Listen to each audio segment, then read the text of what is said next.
안녕하세요. 교육진다. 이슈 무엇이든 물어보세요 시간입니다. 반갑습니다. 전 진행을 맡고 있는 민우입니다. 입시킬러 레옹입니다. 국어과 고등부 강사 이혜림입니다. 매우 자연스럽네. 매우 자연스럽게. 간마용은 다 이렇게 되는 겁니다. 자, 오늘 주제가 지금 좀 다소 침공. 뭐 우크라이나 떠올라가지고. 근데 그 정도 사건일 수도 있어요. 예, 그렇죠. 예. 얼마나 좀 타격이 클까요? 현재 이 통합형 수능에 대한 이 수능 체계 자체가 문제가 지금 있다. 네. 아무래도 이제 수학 쪽에서 문과, 이과, 그러니까 지금 같이 이제 통합을 하다 보니까 지금 정시가 어느 정도 다 발표가 됐는데 서강대 같은 경우는 뭐 문과 계열의 이과생들 미적분본 학생들이 60% 이상이 지금 합격되는 학생들이 넘고 지금 중앙대 같은 경우는 56%, 시립대가 뭐 55%. 이 정도 비율이 나왔어요. 그러면은 뭐 발표도 했지만 서울대 인문사회 계열의 최초 합격자의 44.4%가 이과생, 미적분본 인문 계열에. 인문 계열에. 근데 심지어 이 케이스는 이 28%가 이과생이 미적분본 학생들이 28%가 지원을 했었대요. 그런데 합격생은 44%가 이과 학생들인 거예요. 그러면 도대체 문과 학생들은 계속 그 입지가 좁아지는 거 아니야? 설 자리가 없어지고 있는 설 자리가 없어지는 거죠. 이건 수능 이 통합형 체제에 문제가 있다는 구조적인 문제가 있으니까 이렇게 하는데 우리 혜림 쌤이 참 얘기를 오늘 많이 하실 것 같아요. 그렇다기보다는 이제 저는 이제 문과 학생들을 네네네. 대표하는 저 이제 문과 출신 사람으로서 이번에 사실 계속 예견되어 있었던 일이기는 하잖아요. 이번에 좀 이과 상위권 학생들의 문과 명문대학 그 주요 대학의 좀 침공이라는 단어가 좀 강하기는 하지만 또 달리 표현할 방법이 없기도 해요. 이런 현상이 좀 많이 두드러질 것이다 예견을 하기는 했었는데 이 결과가 나오고 보니까 그 상황이 더 심각한 거죠. 근데 사실 이번에 서강대가 60%가 이제 이 미적 기하학을 본 학생들이 인문 계열에 지원을 했다고 했는데 제가 그럴 수밖에 없는 이유가 있더라고요. 이번에 정시 수업 반영 비율이 문과생들한테 수업 반영 비율을 왜 이렇게 높여? 국어 반영 비율을 높여야 되는 거 아니야? 43.3%고 인문 계열인데 그리고 국어발이 36.7%고 중앙대 경제는 더하지. 중앙대 경영경제는 45%. 수학이 45%죠. 네. 그리고 국어가 35%고 그리고 이번에 또 성균관대 같은 경우에는 이과생 지원 비율이 25% 정도였죠. 그래서 왜 작지? 다시 한번 봤더니 40-40이더라고요. 네. 40-40이더라고요. 그렇죠. 그러다 보니까 국어가 이번에 어려웠다 보니까 그렇죠. 국어 40이 좀 부담스러웠던 학생들이 서강대, 중앙대 이쪽으로 이제 몰렸던 게 아닌가 이런 생각을 하면서 굉장히 어떻게 보면은 정직한 결과가 나왔다. 하지만 생각했던 것보다 더 심각하게 많이 이과생들이 문과대학으로 몰렸다라는 생각이 들더라고요. 저는 이과를 뼛속까지 이과였던 학생들이 이렇게 문과로 합격을 했어. 네. 좋단 말이야. 4년제 졸업하고에 대한 어떤 설계나 이런 거는 제대로 했는지. 복수 전공이 있잖아요. 그게 성실하거나 좀 그래야지 가능한 거 아니까 복수전공하면 그게 또 쉬운 건 아니잖아요. 근데 이제 사실 저도 이제 복수 전공을 했던 입장으로서 좀 어느 정도 좀 성실도가 있는 공부를 열심히 했던 학생들이라면은 사실 이 문과 학생이 내가 하고 있는 문과 과목이랑 이과 과목을 복수 전공하는 건 뭐 불가능에 가까워요. 근데 이과 학생이 문과 과목과 내가 원래 가고 싶었던 과목을 복수 전공을 하는 거는 문과 수업 좀 약간 대충 듣고 내가 가고 싶었던 과 복수 전공 신청해가지고 그거 열심히 들으면 되거든요. 너무 좀 사실 또 결과도 이번에 정시 컨설팅을 할 때도 우리 이과생들 컨설팅에서 사실 그렇게 지원을 했어요. 문과 학생들 지원을 했어요. 근데 이제 그런 또 맥락도 있는 거야. 일단 합격하고 보자. 그렇죠. 일단 합격하고 보자. 그쵸. 그리고 반수를 하던 뭐 재수를 뭘 하던 다시 생각하겠다. 그러니까 일단 합격하고 보자. 그래서 일단 합격을 했어. 진짜로요. 진짜로 합격을 했어.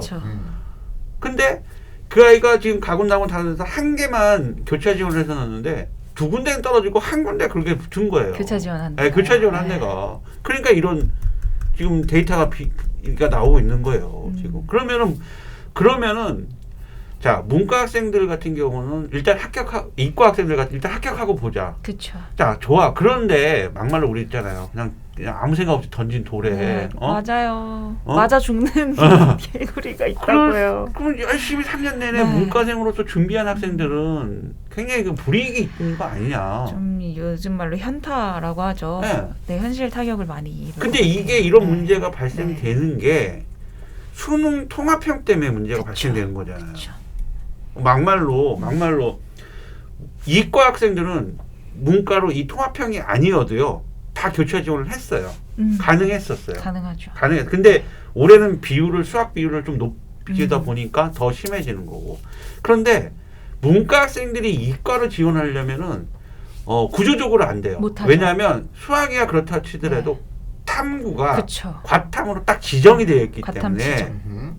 근데 이러다 보니까 문과 학생들은 못 온단 말이야. 그러면 문과 학생 이건 불공평한 거 아니야? 확실하게 불공평한 네. 상황인 건 맞습니다. 근데 거기다 더 기름을 붓는 거야 지금. 이렇게 통합형으로 해갖고 수능 체제가 이렇게 통합형이 되다 보니까 거기다가 또 반영 비율 자체도 수학을 서강대라든지 중앙대라든지 네, 이렇게 역대급으로 반영 비율을 높여버리며 서울대도 지금 수학이 인문 계열에서 40%예요. 네. 그러면 이거는 대학에서 이거를 진짜 이렇게 이과생을 오라는 거지. 수학에 대한 어떠한 그 부분이에요. 그러니까 미적분이 가지고 있는 그냥 영향력이다. 그 정도로 좀 접근을 하셔야 돼요. 그래서 이 부분들은 당분간 이어지게 된다. 근데 어차피 선택 과목과는 무관하잖아요. 그러니까는 상경계를 진행하는 과정에서는 이과생의 호환을 허용해주고 공대는 문과생의 그 호환이 일단은 좀 장애가 있잖아요. 그렇죠. 과탐 지정이니까. 네. 당분간 계속 진행이 된다. 근데 이건 원래 이 제도가 만들어졌을 당시에 예상되었던 부분이에요. 그렇죠. 어차피 미적을 한 학생들이 유리하게 설계되어져 있고 그것은 수학이라는 학문, 미적분이라는 학문이 현대 문명에서 차지하는 위상 때문에 그래요. 이런 부분들은 나중에 뭐 난이도 문제라든가 뭐 조율에 대한 문제라든가 앞으로 시대와 삶의 트렌드가 바뀌게 돼요. 그러니까 어차피 상경계에 대한 이해도가 달라요. 그렇게 그냥 받아들여야 될 것 같아요. 세상의 변화로 이해해야 될 것 같아요. 계열은 그렇다가 또 살짝 이해는 되는데 인문사회 계열은 네. 점점점 그런 부분들은 없어질 거예요. 그렇게 대학들이 설계를 한다. 왜냐하면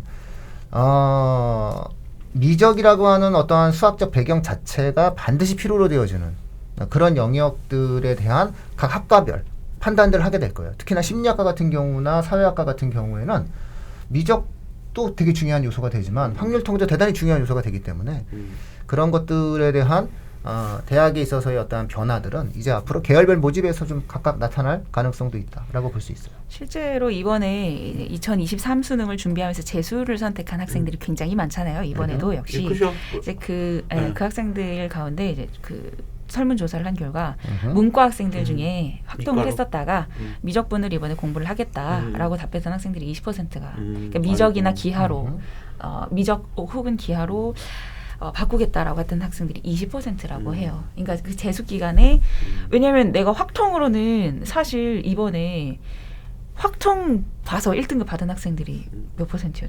5.8%. 그러니까 지금 수학 전체 1등급이 인원이 18,000명이에요. 기존에 나형을 봤다면 내가 1등급을 받을 수 있었던 당연하죠. 학생들이 지금 2등급, 3등급으로 밀려나다 보니까 그래서 실질적으로 사실 수시를 대비를 했던 학생들도 절대적인 이 최저 그 수능 성적 최저 합에서 밀려버리는 상황이 생겨버리기 때문에 그래서 미적으로 선택을 하겠다라고 답했던 학생들이 그 정도로 좀 굉장히 많은 문과 학생들은 학생들이잖아요. 무조건 네. 수시를 뚫어야 돼요. 맞아요. 이게 정시로 가면은 수학 때문에 불리할 수밖에 없어요.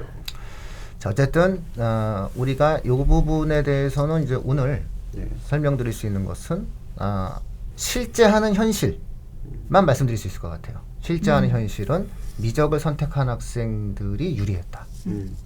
어디에서? 상경계 입시에서. 즉 미적분을 선택한 학생들의 경우에 있어서는 선택지가 넓어졌다고 해석을 해줘야 될 것 같아요. 이번 입시의 결과 정시에서 미적을 선택한 학생들은 전통적 방식의 이공계뿐만 아니라 전통적인 인문계 학생들이 가장 선호하는 상경계 입시에서도 상당 부분 유리한 위치를 차지했다. 이렇게 이해를 하고, 따라서 전통적인 방식에서 인문계 상위권 학생들 같은 경우, 그다음 인문계 쪽에서 진행한 학생들의 경우에는 입시 전략을 짤 때 수시에 대한 보다 더 맞아요. 집중 있는 준비를 해야 할 필요가 있다. 이렇게 마무리 지을 수 있을 것 같습니다. 예. 그러면은 이제 다음 주 주제는 네네. 이게 아무래도 좀 언론이나 이런 여러 가지 네. 상황이 음흠. 대선 이후에 네네네. 분명히 토론이 될 것 같다. 것인가. 대선 이후는 뭐 대선 이후 특별 방송을 해야 되겠죠. 설명해야 할 생각입니다. 알겠습니다. 네, 기대하십시오. 우리 문과 학생들 정말 제가 토닥토닥 해주고 네. 싶은 마음이 굉장히 큽니다. 동시다발 설명회로 네. 한 10,000명 정도 예상하고 있습니다. 이과생들, 재수생들도 지금 사실 재수생들이 선행반을 지금 들어온 애들은 선행이에요. 네. 선행, 재수 선행반이거든요. 이제 정시 다 끝나면 이제 본반이 들어오는데 지금 선행반 들어오는 아이들 자체도 아까 말씀드렸던 문과 학생들이 미적으로 수학을 갈아타는. 그러다 보니까 이거 방송 사실 전에 오전에 우리 그 홍인환 선생님 지구학 선생님하고 네. 방송을 찍었는데 네. 지금 선행 들어온 애들이 네. 지구학 선택자들이 또 많이 늘어요. 왜냐 했더니 문과 학생들이 미적 바꾸면서 과탐으로 바꾸는 거야. 왜냐 그래야 선택의 폭이 또 넓어지는 거야. 그래서 문과 학생들이 지구과학을 또 선택해서 본 아이들이 또 많이 나왔다라는 또 그런 얘기도 또 있었더라고요. 참 현역 문과 학생들의 순환 시대네요. 네, 알겠습니다. 오늘 이 정도 마무리 지으면서 이제 2차 네. 다음 주 방송 기대하겠습니다. 감사합니다. 고맙습니다.